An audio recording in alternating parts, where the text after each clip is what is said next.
Graças a Deus.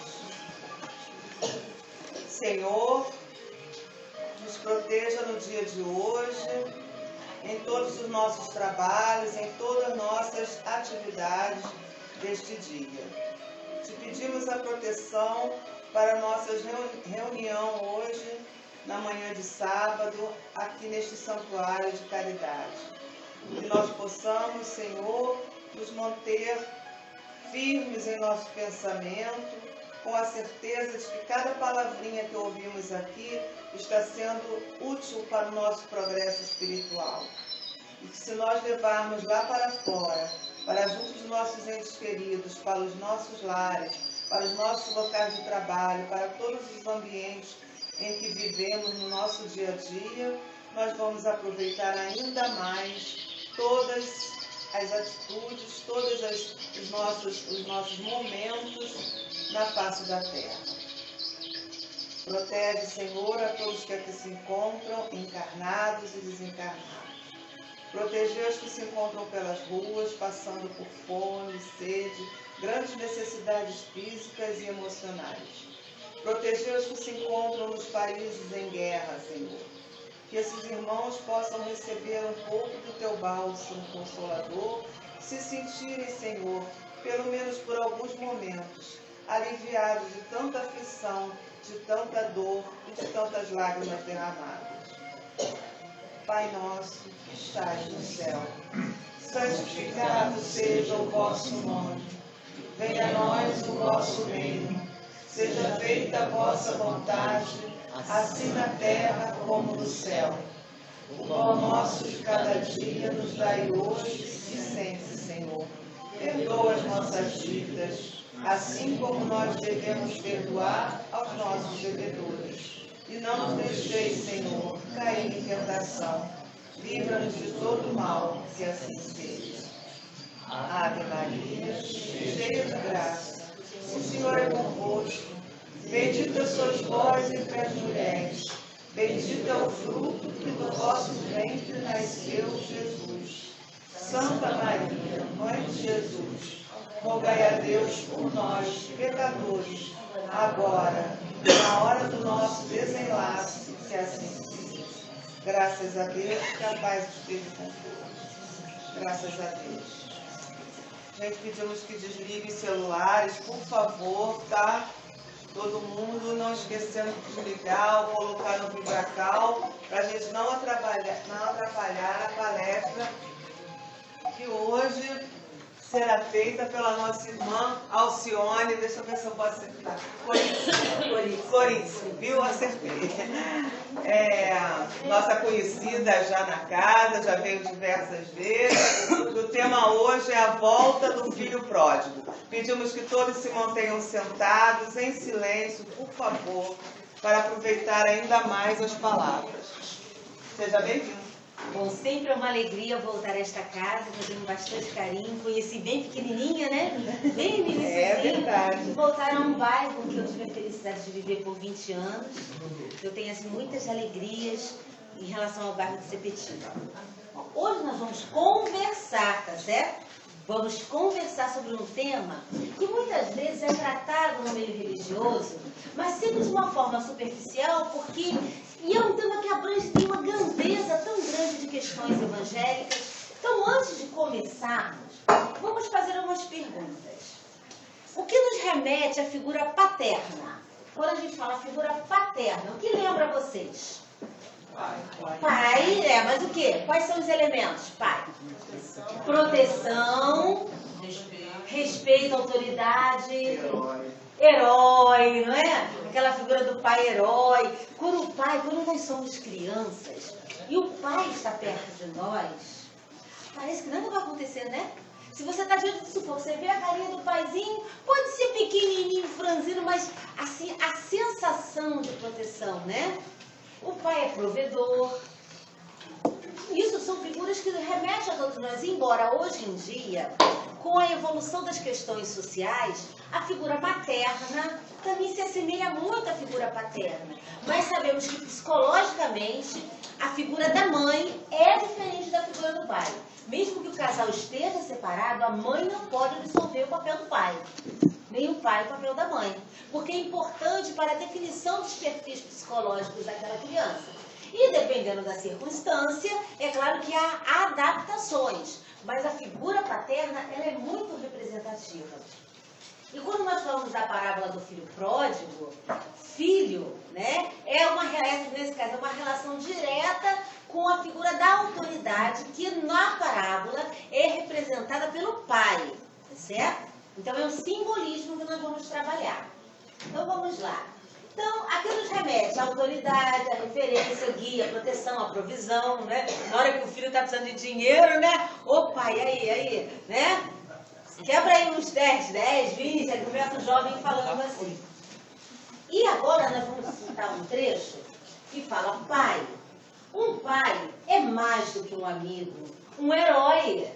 Ele é o nosso mentor, metaforicamente falando. É o piloto da nossa vida, o comandante que nos coloca no caminho e nos dá a oportunidade de seguirmos adiante, passo a passo, mas sempre debaixo de sua asa protetora, não é? Então é muito bom para todos nós aqui, se nós tivemos no passado a oportunidade de ter esse elemento. Isso nos ajuda a tornarmos um adulto mais seguro. E quando nós não tivemos essa oportunidade, não vai fazer de nós pessoas traumatizadas, mas acaba que falta aquele pai, por exemplo, que não acalenta. E quando você era criança, chegava para pedir um carinho, ele vinha com uma palmada. Não é assim? Não tinha muito pai? Não chora porque tu é homem! Gente, nós somos frágeis. Temos o direito de chorar sim, queremos colo. E apesar dos cabelos brancos, ainda somos filhos. E muitas vezes o pai já partiu, a gente falar que falta você faz, né? Naquela mesa está faltando ele. E todos nós sentimos essa falta. Então vamos continuar. Então, hoje nós vamos tratar da parábola do filho pródigo. Só que essa parábola, ela abrange 3 outras situações em termos de parábolas trazidas pelo nosso mestre Jesus. Então vamos continuar. Relata Lucas que certa vez, entrando Jesus na casa de um dos principais fariseus para tomar refeição, achegaram-se a ele muitos publicanos e pecadores para ouvi-lo, porque Jesus não se preocupava em falar só para os poderosos. E esse o verdadeiro cristão, deve ser o perfil do verdadeiro cristão, porque afinal de contas a palavra do mestre é para todos. Embora muitos de nós, espíritas ou não espíritas, temos a preocupação de ostentarmos uma religiosidade, que de certa forma beira uma hipocrisia. Então Jesus, ele falava para todos. Estava junto a um fariseu, mas, vocês sabem, começa o bochicho. Nossa, é como se fosse assim, você está fazendo um estudo e entra uma pessoa que é segregada social. Aí o pessoal logo começa, tomara que eu não seja do meu lado. Né? Começa um preconceito. E olha que nós somos todos pessoas simples, hein? Ninguém aqui é rico, mas já começa. Né? Mas vai deixar entrar? Aqui é uma casa do Pai. Deve entrar todos. E o dia que uma porta de uma casa religiosa se fechar, tem alguma coisa errada nessa casa. Porque não pode ter critérios para se entrar numa casa de Deus. Porque essa aqui não nos pertence. E é a situação que nós vamos tratar agora. Achegaram-se a ele muitos publicanos e pecadores para ouvi-lo. Em sua muita indulgência, o mestre, a ninguém repelia, o que deu ensejo a que alguns circunstantes, escandalizados, se pusessem a murmurar, dizendo: olhem como este homem acolhe os pecadores e até come com eles. Por quê? Porque muitas vezes nós achamos que, se estamos numa posição de liderança, nós só podemos andar com os líderes. Nas próprias empresas que trabalhamos, se você é chefe e você anda com operários, o gerente fala: você não tem como ser operário, não. Como se isso denegrisse a sua imagem. Isso funciona em todos os critérios sociais, em todas as camadas sociais. Respondendo a essa crítica, Jesus pronunciou 3 parábolas em que salienta a solicitude de Deus para salvar os que se perdem. Nós estamos falando da parábola do filho pródigo. Vamos agora testar aí as conexões mentais de vocês. nós vamos então tratar de 3 parábolas. Uma é a do filho pródigo. Quem é que pode lembrar das outras 2? Vamos ver. Que tem muita associação com o filho pródigo.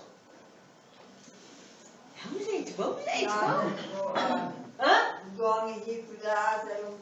Do Lázaro, Mas o que fala do filho pródigo? Vamos dizer, é que ele perde uma oportunidade que a gente vai tratar depois e depois se redime. São 2 outras parábolas que falam de redenção e reconhecimento. Vocês vejam como é interessante que quando Jesus falou dessa situação, ele amarrou de certa forma, 3 situações. E nós quebramos essas situações no estudo. Então, embora o tema seja um filho pródigo, nós vamos fazer uma geralzona das outras 2 também. Seria o bom samaritano? Do bom, não seria, mas vou dar uma dica. Vocês têm algum animal em casa? Gente, o animalzinho que a gente cuida, se vai ter um animal, tem que cuidar, não é? A gente tem um animal que é quase um filho, a gente cuida, trata, não é? Tem até uns que chegam aqui junto com a gente, não é, Lili? Muitas vezes a gente chega na casa espírita, o cachorro vem junto para pegar o ônibus, o cachorro quer entrar junto do ônibus, não é? Então, quando a gente tem um gatinho, um cachorrinho, né? Aquilo pra gente é um filho. E se acontece qualquer coisa com o nosso animal, como nós nos sentimos? Tristes. Se o animal foge, aquilo é uma perda, é um luto, é um verdadeiro luto. Nós estamos trazendo uma das parábolas para o dia de hoje. Qual seria a parábola? A parábola de quê? Se o animalzinho foge, eu não sei, mas qual é a parábola que Jesus falou? Não, do animalzinho, do animal. A parábola que se perdeu? A ovelha perdida. Eu acho que ninguém em Sepetiba cria ovelha, não é? Então hoje nós vamos falar da parábola do cachorrinho perdido. Tá bom? É do cachorrinho perdido. Porque afinal de contas, você fala a parábola da ovelha perdida, qual é a conexão? Gente, alguém bota ovelha dentro de casa, mas na época de Jesus, botava, era a realidade. Então, Jesus, ele tinha sensibilidade para adaptar as situações para o cotidiano, de forma que o povo pudesse contextualizar a mensagem. Então, se eu falar a parábola da ovelha perdida, vai continuar perdida, que ninguém vai querer uma ovelha. Deixa que perdeu, seguiu o rumo. Mas se eu falar a parábola do cachorrinho perdido, gente, imagina essa noite fria, aquele cachorrinho na rua sofrendo. E você fala, onde está o Bob? Onde está o Toby? Onde está o Mingau? Seja quem for. Então vamos lá. Aí, eu acho que está fora de foco, não tá? Tá dando para ler? Tá? Ali eu acho que está fora de foco.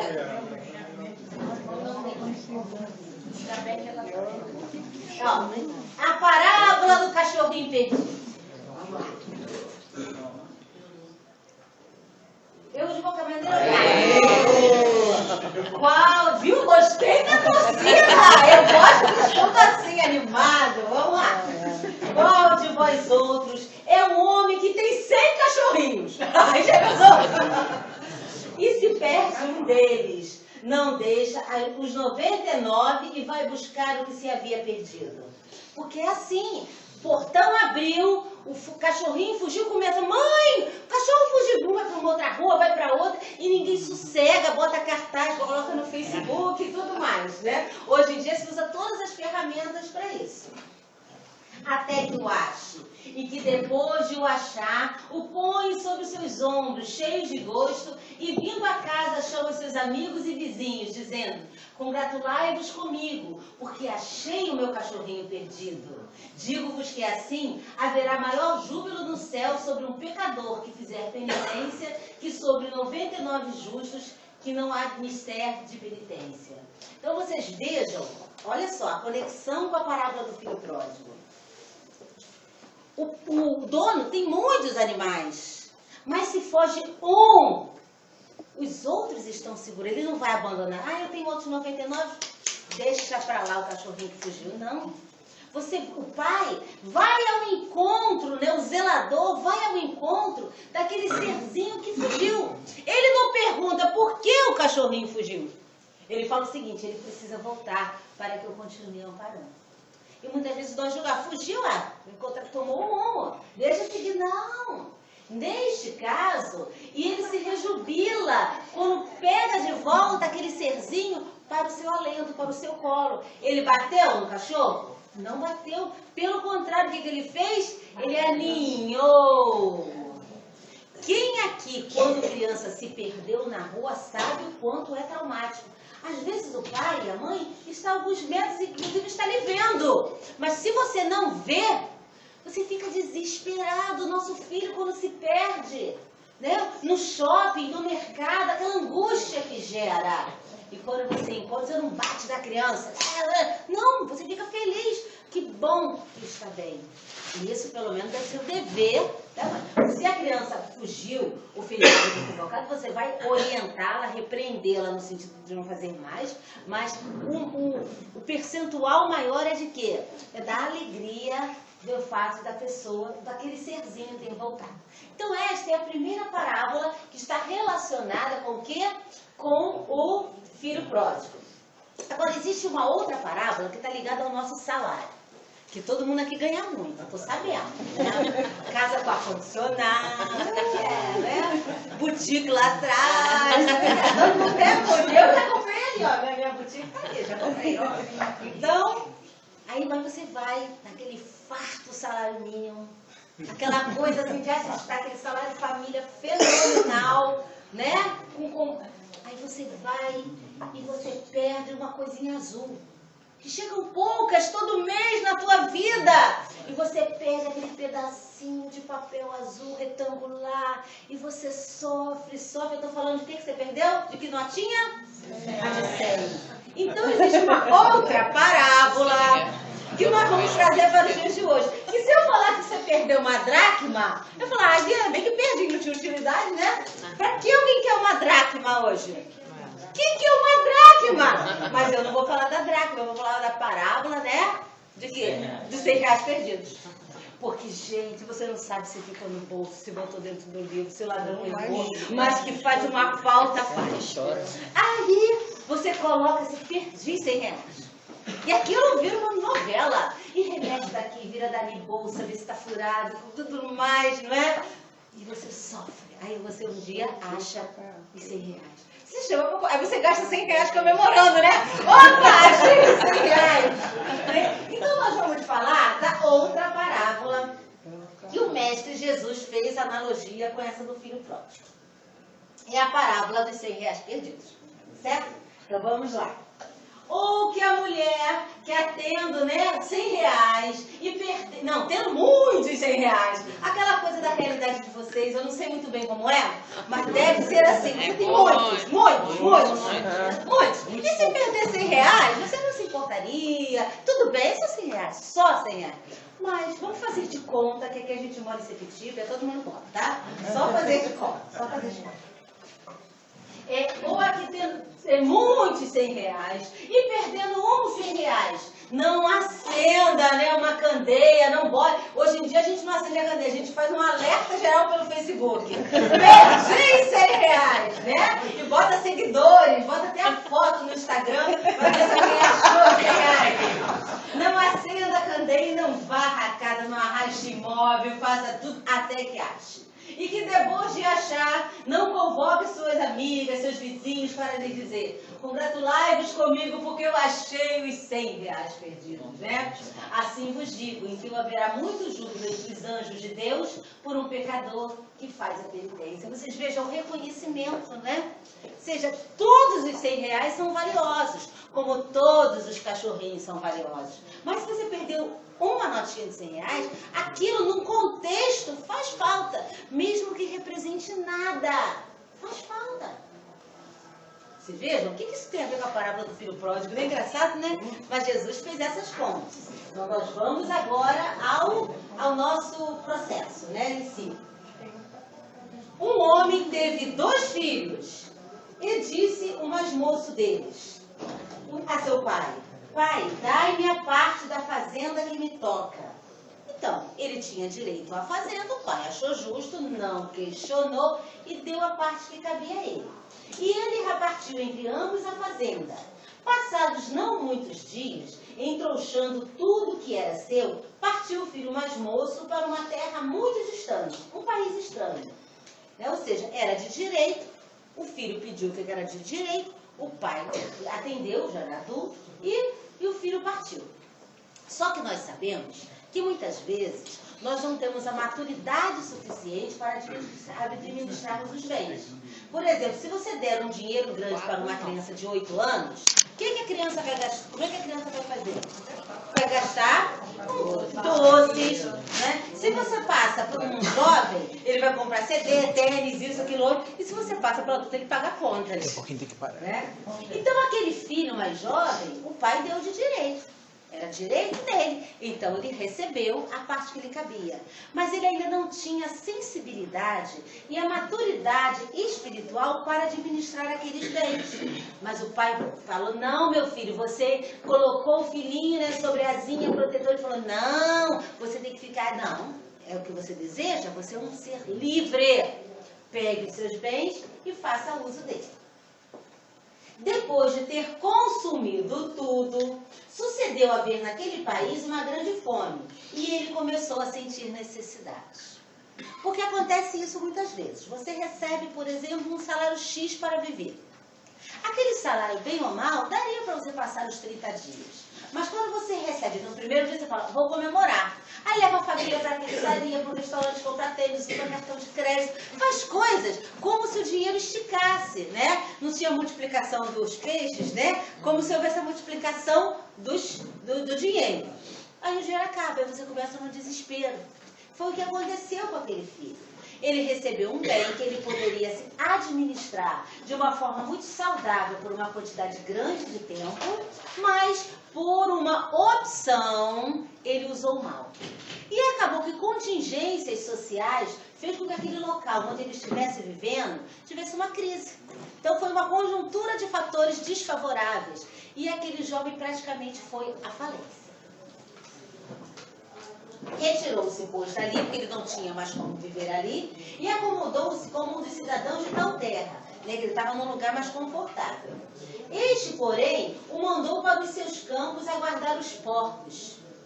Era o que sobrou para ele de trabalho. Ele tinha uma casa, ele tinha um pai que zelava por ele tinha uma família. Mas ele escolheu afastar-se deste núcleo familiar.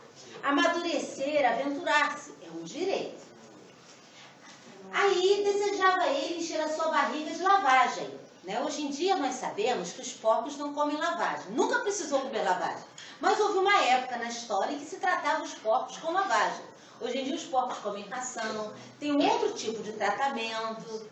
Não é? Mas naquela época os porcos comiam lavagem. E sabe o que falaram para ele?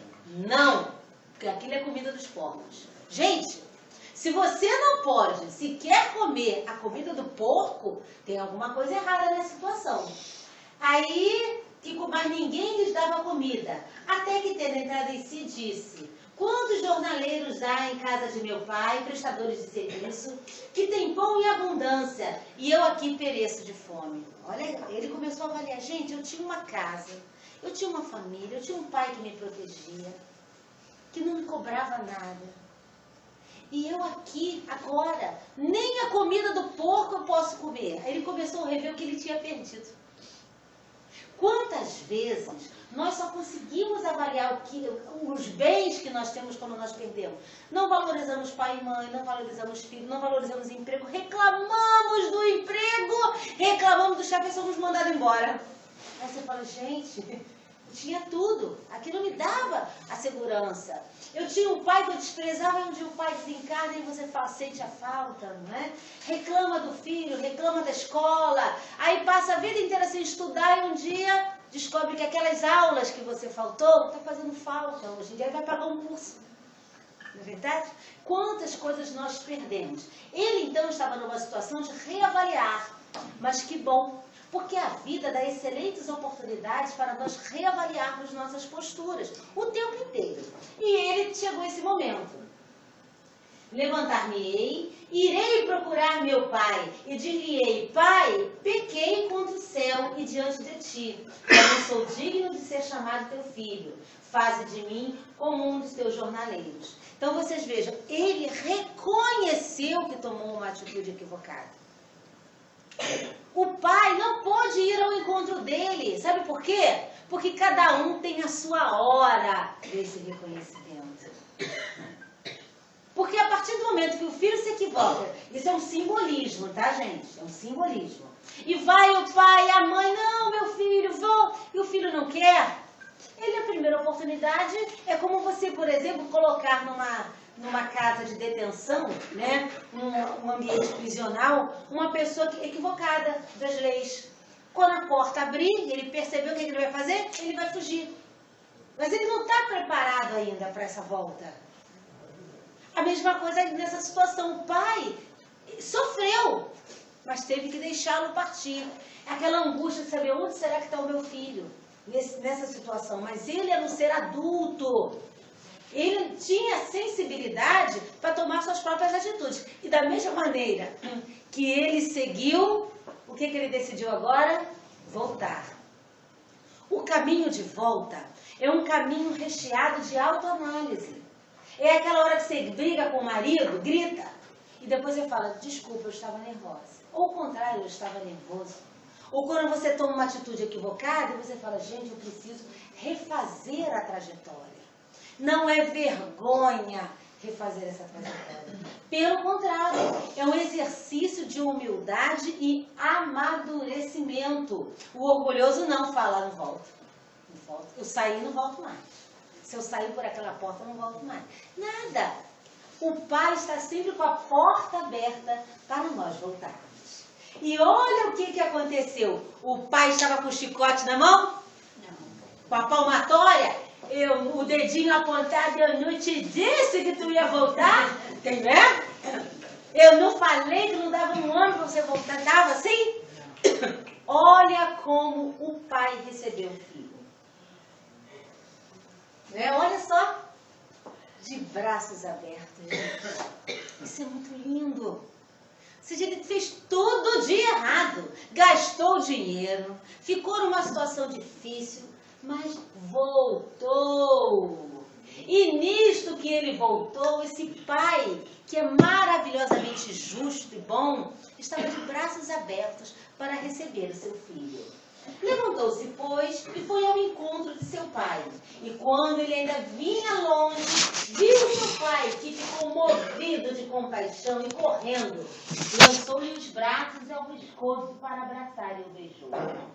O filho disse, pai, pequei contra o céu e diante de ti, para não ser digno de ser chamado teu filho. Aí o que o pai falou? Então disse o pai aos seus servos, trazei depressa o meu melhor vestido e vesti-lhe, e metei-lhe um anel no dedo e sapato nos pés. Vocês vejam, o filho estava com fome. No simbolismo aqui, era fome de quê? A fome física. Mas nós sabemos que era fome do quê? Do afeto, do reconforto.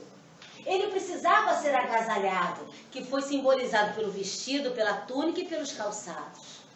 Então o pai, ele nos veste e nos alimenta, como nós estamos fazendo agora. Quantos de nós aqui não cometeram bobagens 1000? Não precisa levantar todos os dedos, tá?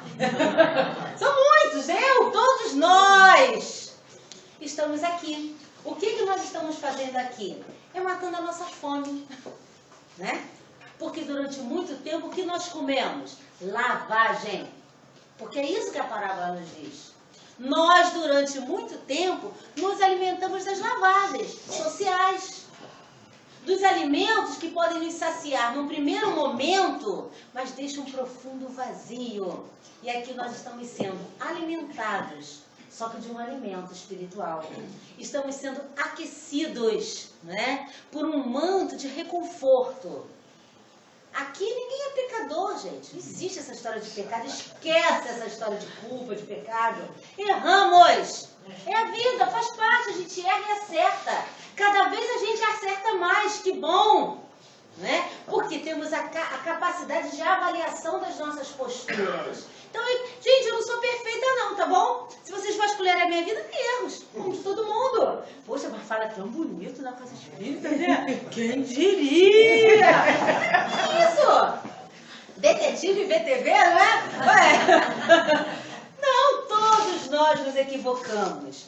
Mas, e foi isto que o filho pródigo fez e é isto que nós estamos fazendo aqui, neste momento. Aí então, o pai mandou fazer essa festa, né? E para comermos e nos regalarmos, porque este meu filho era morto e reviveu, tinha se perdido e achou-se. Olha que bonito. Quando você fala que alguém está morto, é porque não acabou. Gente, ele já não contava, entre aspas, né, que o filho pudesse voltar, mas o filho voltou. E se ele voltou à vida, por que seria a vida? Ele estava morto porque ele estava envolto às coisas do mundo. Mas ele reviveu a vida verdadeira. Então isso é motivo de festa. Temos que comemorar sim. Não importa quantas bobagens o outro fez, ele se reencontrou. Se tem um passado nebuloso, o passado sim está morto. Vocês entenderam? É o passado, porque ele está vivo para uma nova etapa de vida. E começaram então a banquetear-se. Só que acontece o seguinte, ele não era filho único. Ele tinha um irmão. Então nós vamos falar agora de quem? De quem? Vamos lá, do irmão, que é o irmão do filho pródigo, né? Esse irmão, era aquele irmão nota 10, sabe como é que é? Tá sempre ao lado do pai, ajuda o pai, aquele filho que não dá trabalho, né? Aquele filho que tá apoiando o pai a todo momento. Ele chegou lá do campo, lá do trabalho dele, e que é isso? Festa. Né? E ele foi questionar isso. Que dentro da visão dele, ele interpretou a atitude paterna como uma atitude injusta para com ele. Ele não estava assim, puxa, olha os questionamentos. Seu filho mais velho estava no campo e quando veio e foi chegando a casa, ouviu a música e as danças. Chamou um dos servos e perguntou-lhe o que era aquilo. Este lhe disse, é chegado teu irmão e teu pai mandou matar o novilho cevado porque veio com saúde. Ele então se indignou e não queria entrar. Mas, saindo o pai, começou a rogar-lhe que entrasse, ao que lhe deu esta resposta. Há tantos anos te sirvo, sem nunca transgredir mandamento algum teu, e nunca me deste um cabrito para eu me regalar com meus amigos, mas tanto que vejo teu filho, que gastou tudo que tinha com prostitutas, logo lhe mandaste matar o novilho gordo. Vocês vejam a visão dele, não é? Porque ele estava ali, ao lado do pai. Ele estava ali ao lado do pai. Quantas vezes nós fazemos isso, né? Deus, eu me cuido, faço bem, faço a caridade, procuro ser um bom filho, um bom pai, um bom marido, seja o que for, e vem isto, a gente quer barganhar com Deus, não é verdade? Nós questionamos quando chegam as provas da nossa vida, o que eu fiz para merecer isso, né? O filho questionou, gente, se alguém tem direito a um banquete, sou eu, porque eu estava sempre ao seu lado. E olha a sabedoria do pai ao responder. Então lhe disse o pai, filho, tu sempre estás comigo, e tudo que é meu é teu. Era, porém, necessário que houvesse banquete e festim, pois que este teu irmão era morto e reviveu, tinha se perdido e achou-se. Então, nós não podemos cobrar de Deus o que nós somos hoje, porque nós já somos amadurecidos, gente. É natural, pelo fato de termos o conhecimento que temos, de termos esta nossa vida. O Pai já nos dá insatisfação, porque a nossa vida é boa. Quando chega um problema, nós temos maturidade para administrar, estamos num processo de aprendizado. Mas diante daquele filho mais problemático, não é que a mãe ou o pai ame mais aquele filho. Muitas vezes a gente não tem ciúme do irmão. Mãe, você dá mais atenção para fulano. Não é que ela dê mais atenção ou goste mais de fulano. Aquele filho necessita de mais atenção. Aí você fica enciumado numa atitude infantil, espiritualmente falando. Porque você quer que mamãe e papai olhem para você da mesma forma.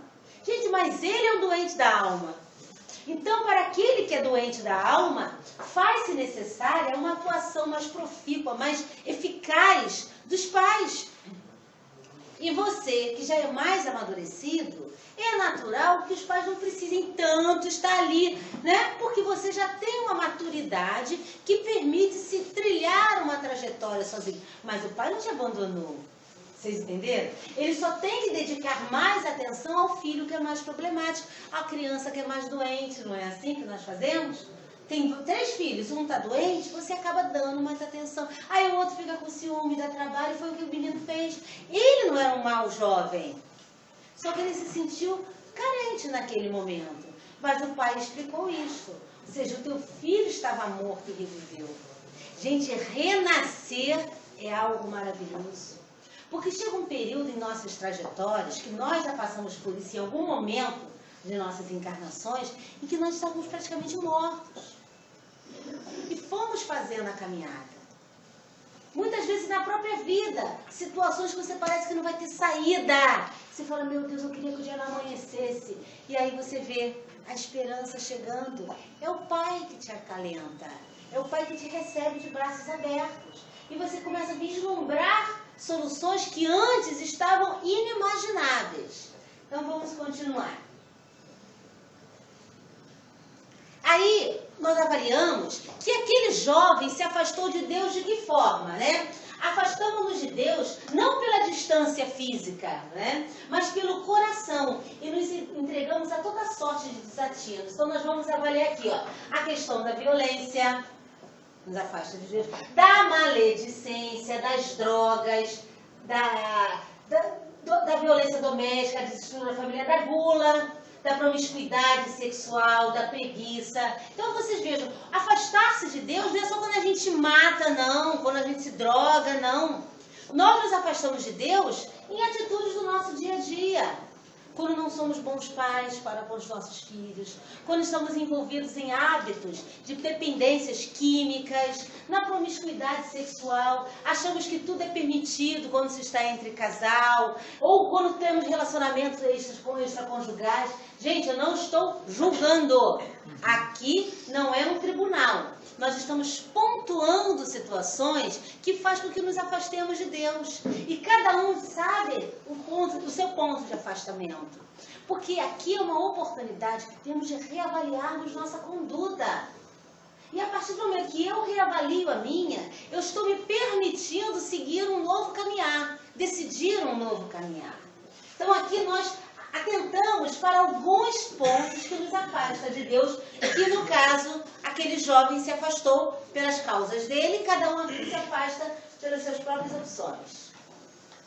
O que a parábola aqui nos ensina é que as vaidades mundanas, as sensualidades grosseiras e suínas, que aí no caso fez analogia com os porcos, né? Porque muitas vezes nos assemelhamos a porcos, a animais, com as quais muitos se comprazem, tal como as cascas sem substâncias, que é o repasto dos porcos, que só enchem e pesam, mas não alimentam, ao cabo que algum tempo conduzem totalmente à fome de espírito e de coração, como assentiu afinal o nosso personagem.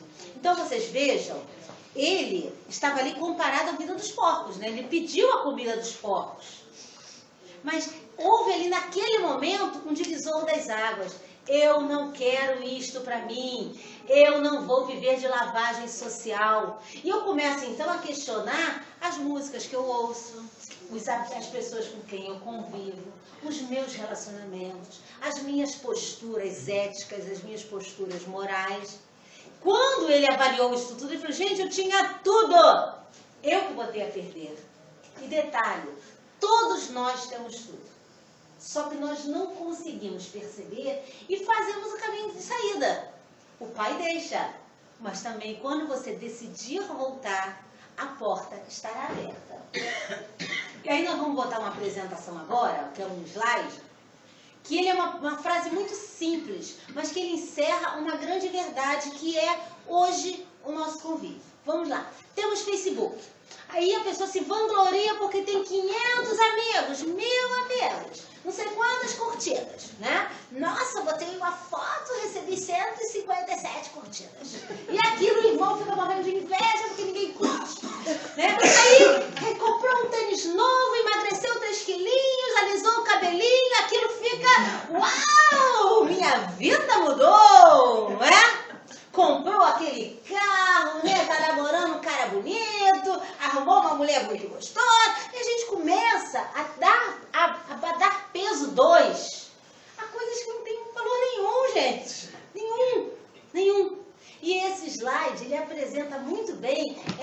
cheia. Olha que bonito. No vazio cabe um monte de coisa, não cabe? Mas nenhuma se encaixa. Esse é o mundo que nós vivemos, é um monte de vazio. É um monte de vazio. Porque nós damos peso e supervalorizamos coisas que não se encaixam com nada na nossa vida. Aí você fica feliz da vida, não sei o quê, se sente poderosa porque conseguiu aquele cargo fenomenal naquele emprego. E aí? Ou aquele carro que você lutou tanto para comprar, que no ano seguinte vai ser carro velho, porque vão fazer um carro novo, né? E aí? Então vocês vejam que nós nos ocupamos com coisas sem valor, ou seja, nós vivemos submersos, né? Imersos num vazio, mas nada se encaixa com nada.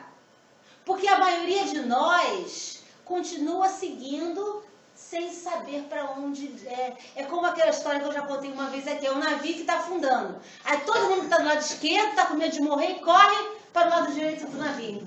Aí do lado direito tem um monte de gente que corre para o lado esquerdo, não adianta correr. Tem que saber para onde seguir. É esta trajetória que nos tira deste vazio que vivemos. Então, ou seja, a gente vai lutando por conquistas que não têm importância alguma em nossa vida. E deixamos, aí nos alimentamos de quê? De lavagem. De lavagem. Usando o simbolismo da parábola. Mas isso nos satisfaz a matéria. O ego, a vaidade, o orgulho, a prepotência, o poder, porque você luta por coisas que não te preenchem a alma, que não se encaixa na nossa perspectiva espiritual. Nessa situação aflitiva em que o filho se encontrava, caiu em si, recordou-se do pai e resolveu voltar. Gente, isso é ótimo, não é? O mais difícil é isso, é resolver voltar. Voltar, porque às vezes a gente até reconhece que fez bobagens. Mas falar, eu não vou voltar. Eu saí gritando com meu pai, eu blasfemei, eu gritei, falei que eu não precisava mais dele, não é assim que a gente faz? E agora, com que cara eu vou voltar? Aí o orgulho muitas vezes faz com que a gente não faça caminho de volta. Quantos de vocês hoje estão com situações mal resolvidas que vão poder hoje ser resolvidas agora, depois que sair da reunião? Liga, pede desculpa, vai lá, dá um abraço. Se o pai já morreu, se a mãe ou o parente, faz uma oração, mas refaz, façam este caminho de volta. Mas não deixe para fazer amanhã não, façam hoje. Hoje. Foi o que ele fez. Quando a ficha caiu, ele falou, vou voltar. E resolveu voltar para saber que ele, por saber que ele iria perdoá-lo, certo de que ele há de perdoar. Isso nos faz compreender a missão providencial da dor. Então, muitas vezes a dor chega na nossa vida como um alerta, é como uma febre, não é? A febre não é o problema. A febre é o quê? O sinal de que tem um problema. E a dor, muitas vezes, ele é um alerta. Ele pode ser a dor física ou dores da alma, mas é um alerta e uma oportunidade de recomeço. Quando na terra tudo nos corre às mil maravilhas, muita gente aqui só volta pro centro quando tá doente, né? Melhorou a dorzinha, a doença sumiu, vai seguir a vida, nem lembra. Aí voltou o problema, ai meu Deus, tem que tomar uns passos. Tem gente que fala assim, como se passe fosse um elemento milagroso que resolvesse tudo. Mas olha aí, quando na terra tudo nos corre às mil maravilhas, nem sequer cogitamos se Deus existe ou deixa de existir. Visite-nos a desgraça, porém, e nossa alma quebrantada logo se volta para o céu, porque só de lá nos podem vir as consolações e o refrigério de que necessitamos. E é verdade, gente. Mas aquela pessoa que se dedica às causas do bem, a dor chega do mesmo jeito. Os problemas acontecem, porque não é porque a pessoa é religiosa que não tem problema, não. São as mesmas lutas. A diferença é a perspectiva que esta pessoa tem em relação às dores. Porque o religioso fica doente, o religioso fica sem dinheiro, o religioso é traído, o religioso é roubado. Quando eu falo religioso, é a pessoa do bem. Porque às vezes a pessoa do bem não obrigatoriamente é uma pessoa religiosa. Ou seja, a pessoa tem uma premissa do bem, mas ela está como se fosse protegida, ela se blinda. Porque quando o problema chega, ela está preparada com valores da alma. mas a dor chega do mesmo jeito. E como ela está ao lado do pai, simbolicamente falando, essa dor é como se ela chegasse mais leve. É como se fosse um quebra-mar, vamos dizer assim, não é? A onda bate onde? Lá, pum. E quando chega, chega só aquela onda mansinha, mais leve. Seja o problema tem, gente. Quantos de nós, tem hora que a gente não parece, não tem vontade nem de levantar da cama. Senhor, como eu vou conseguir vencer isto? Consegue? A gente consegue. Nunca desista. A dor como instrumento de aprendizado não funciona sem consciência do erro. Porque o pai não é punitivo, gente. Nós temos que encarar da seguinte forma: a doutrina espírita é esclarecedora. Ninguém nasce para sofrer. A dor em nossa vida não é punitiva, ela é o quê? Corretiva. Nós não estamos sofrendo porque Deus está nos punindo. Nós estamos sofrendo porque nós criamos condições em nossa vida. Somos nós quem criamos, não foi Deus quem criou. Certo? E que a dor chegou. Então a dor tem que ser um processo de correção. Então por isso que a dor só vale se tiver a consciência do erro. Porque se você não tiver a consciência de que o equívoco é seu, você vai achar que Deus é injusto. É aquela pessoa que frequenta a casa espírita, qualquer templo religioso, serve ao Senhor. Vou falar de um simbolismo, não é? Aí o dia que chega a dor, ela larga a religião. Porque Deus, ou seja, ela queria barganhar e comprar o céuzinho dela. E a coisa não funcionou de forma tão redondinha como ela queria. Aí ela larga a religião e passa a ser uma pessoa incrédula. Não, gente. Nós temos que pensar que vivemos várias vidas. E as nossas lutas de hoje, elas estão todas correlacionadas a posturas e opções que fizemos. Aí nem por isso, então eu nasci para passar por isso, eu vou aguentar. Aí eu vou assim, olha só. Então, Senhor, eu tenho que encarar isso, a minha vida é essa mesma. Não, gente. Minha vida está problemática, fui eu quem criou essa situação. Bola para frente, refaça a caminhada. Porque quem olha assim pensa que a minha vida é mil maravilhas, né? Até começando a falar, uau, é uma loucura! Como a vida de qualquer um. Mas adianta eu ficar reclamando, chegar aqui e contar meus problemas, porque eu tenho 300, vocês têm 350? Vai ser uma lástima só. O que eu faço? Eu identifico os pontos falhos. O que eu posso corrigir? O que eu não posso, faço de conta que não existe, né? Não adianta sofrer com aquilo que você não pode resolver agora. E vai resolver o que você pode e seguindo adiante. A dor, então, tem que ter esse reconhecimento. O sofrimento, ela tem que ter um porquê. Não é porque Deus quer que a gente sofra, não. Eu falo, bom, eu estou passando por isso, vou me adaptar, vou administrar, e quando eu vejo aquilo que era o elemento de dor, eu identifiquei o ponto falho e corrigi. Lá na frente, aquilo não vai existir mais.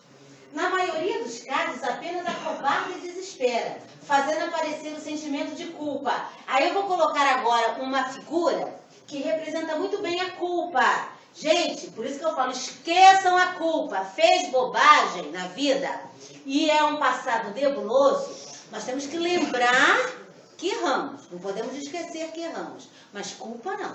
Porque a culpa não resolve. Olha aqui, ó, a figura da culpa. Peraí. Olha a figura da culpa. Não é isso? A culpa não é essa bola que a gente arrasta o resto da vida e fala, ai Senhor, um dia eu tirei o filho, ai meu Deus, eu traí minha mulher, ai meu Deus, eu desviei, não sei o quê. Gente, fez. E agora? Eu identifiquei o erro.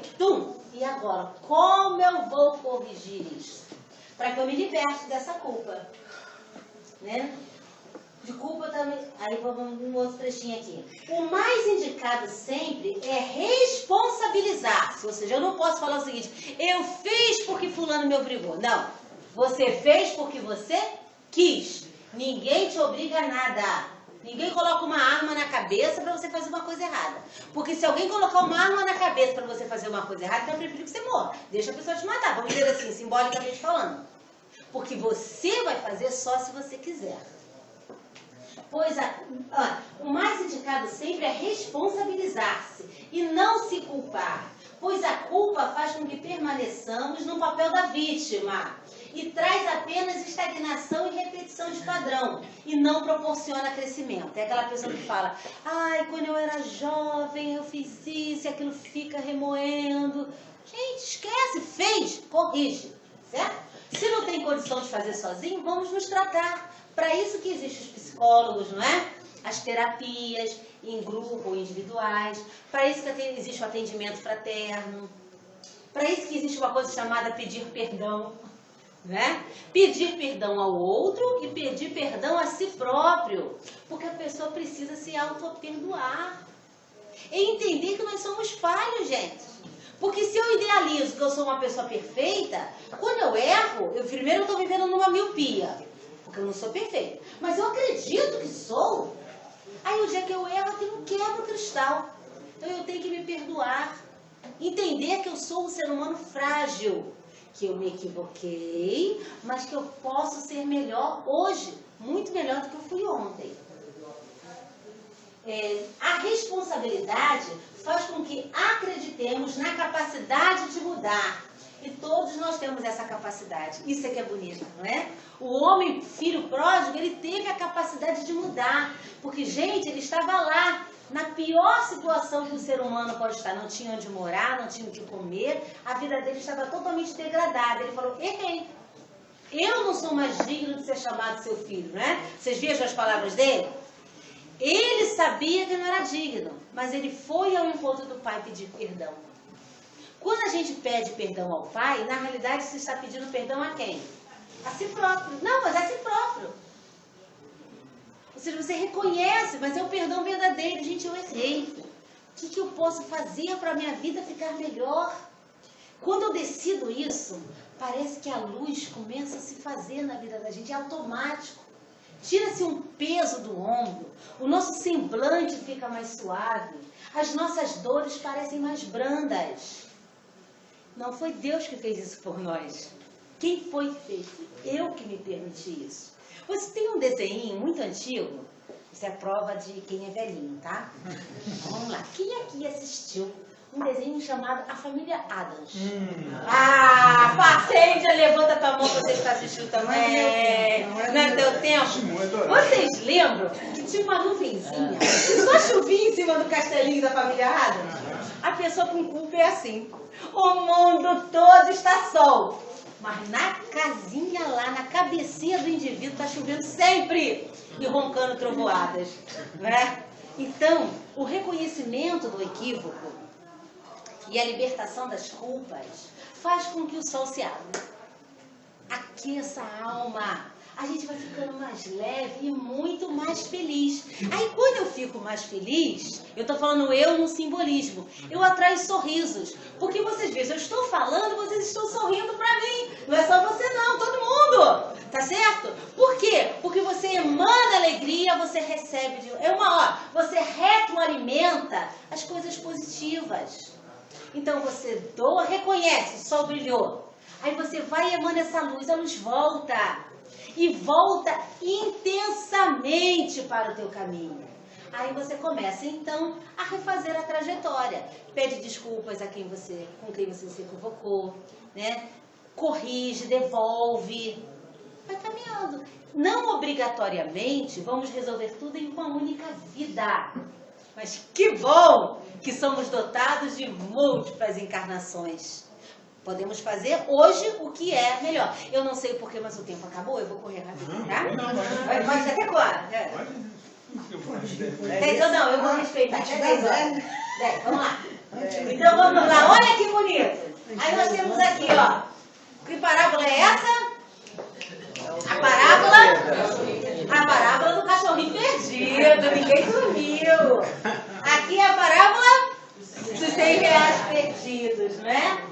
Aqui é a parábola do nosso filho pródigo. Então, vamos fazer então a ponte entre essas três parábolas. A oportunidade de revermos nossos valores e recomeçarmos, mesmo diante dos atos falhos, quando nos perdemos em meio aos maiores desregramentos. Olha só, todas essas três parábolas encerram isso. Porque vocês vejam que em todos os três foi se perdido algo muito valioso. E em todas essas três situações foi comemorado o caminho de volta. Maravilhoso termos a chance do recomeço. A trajetória evolutiva do ser é uma via de mão dupla.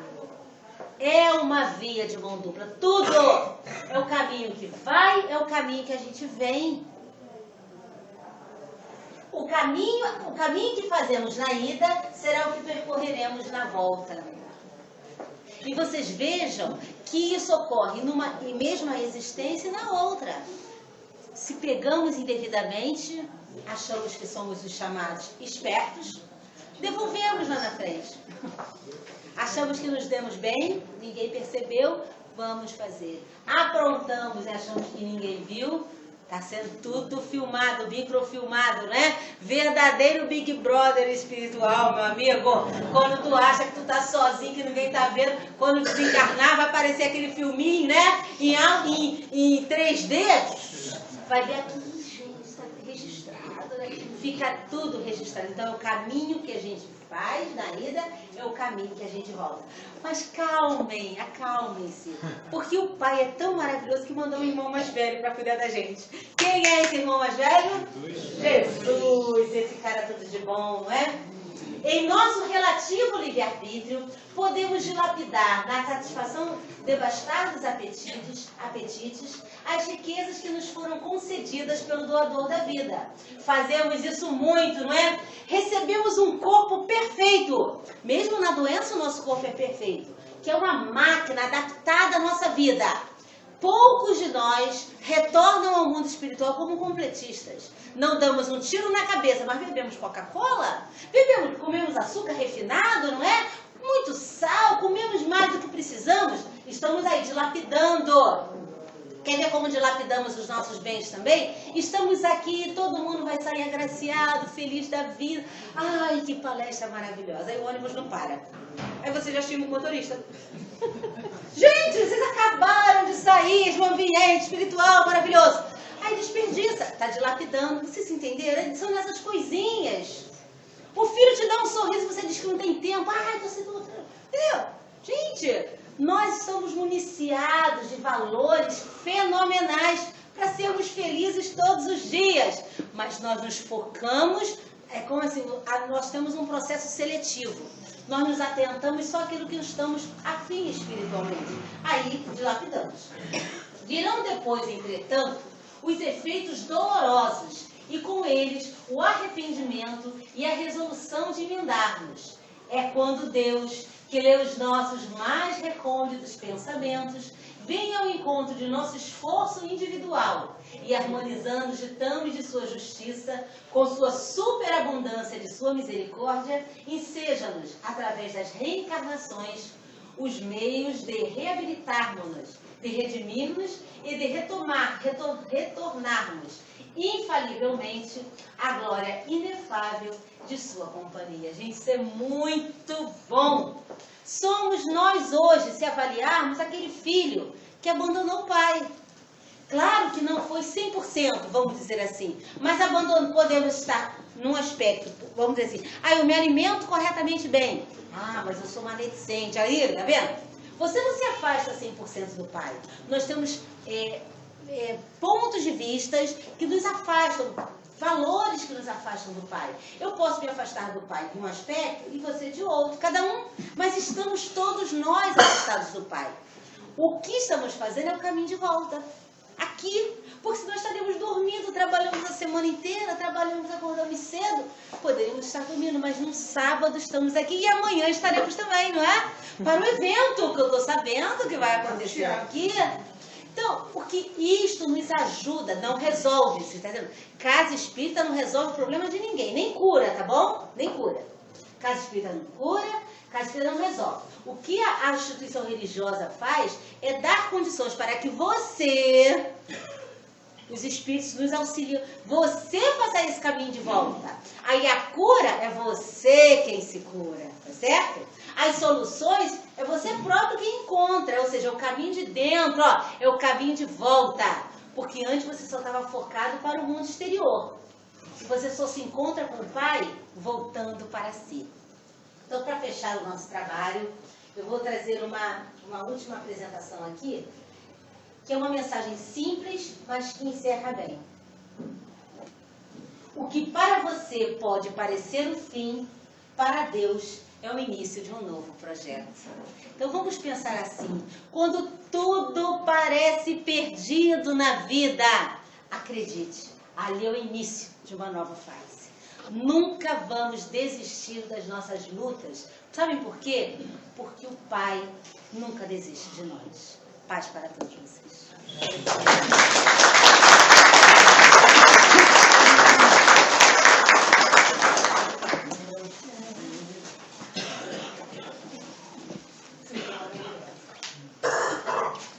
Vamos aproveitar esse momento, né, para a gente encerrar essa parte dos trabalhos, que é a primeira parte. E quando a gente está aqui sentado ouvindo, né, a gente começa a perceber muita coisa dentro de nós, a gente já está sendo tratado, já está sendo auxiliado, já está fazendo até nossa mudança interior, né, para depois ir para a segunda parte dos trabalhos, que alguns ainda precisam. Nessa manhã de sábado, vamos agradecer. Vamos agradecer o Pai por sempre nos receber de braços abertos.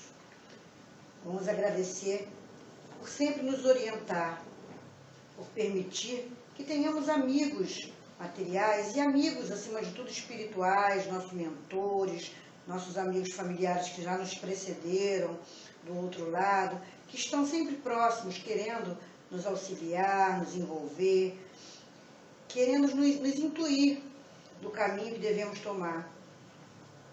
Vamos agradecer pela nossa família, que apesar de problemática, como todas as famílias, estamos em fase de reconciliação. Agradecer por ter entes queridos, por ter amigos, agradecer pela nossa casa. Com todos os defeitos que ela tem, nos protege do frio e da chuva, quando tantos ainda se encontram ao desalento. Vamos agradecer pela nossa saúde, que embora tão precária às vezes, é o que merecemos, é o que temos de melhor e o que podemos ainda melhorar para o futuro. Agradecer pelos nossos braços, pelas nossas pernas, agradecer pelo nosso corpo perfeito. Vamos agradecer pelo alimento de cada dia, que embora não seja abundante, nem daquela forma maravilhosa como gostaríamos, é o melhor que temos e o que nos sustenta no nosso dia a dia. Obrigado, Senhor, por toda a orientação, por todo o carinho, por todo o afeto, por nos receber sempre de braços abertos. Supre as nossas deficiências, recarrega nossas energias, nos dê força para passar pelas nossas próprias dificuldades. Obrigado por estar sempre conosco. Que assim seja, graças a Deus.